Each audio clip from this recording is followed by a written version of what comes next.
Hello বন্ধুরা, দেখতে পাচ্ছ সকাল সকাল সিনাতে এসেছি, আমরা স্নান করতে এসেছি।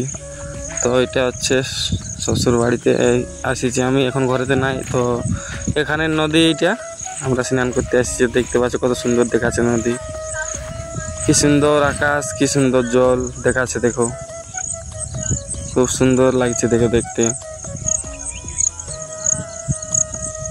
এত সুন্দর লাগছে দেখতে। এখানে আমরা এখন স্নান করে বাড়ি চলে যাবো। বৃষ্টিও হতে পারে, পুরো মেঘলা আকাশ আছে, কত সুন্দর দেখাচ্ছে।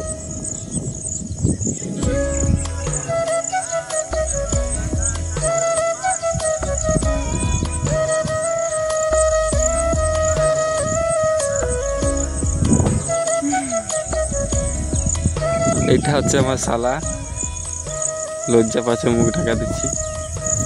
তো বন্ধুরা, ভিডিওটা ভালো লাগলে লাইক কমেন্ট শেয়ার করে দিও। টাটা বন্ধুরা। তাই দেখো, এটা আমার ছোট শালা, বলো কিছু। কি বলবো বলছে। তো ঠিক আছে, টাটা। আমরা এখন স্নান করে চলে যাবো বাড়ি। আর দেখো পুরো মেঘলা আকাশ, জলও পড়তে পারে, জলদি করে পালাতে হবে আমরা ঘর।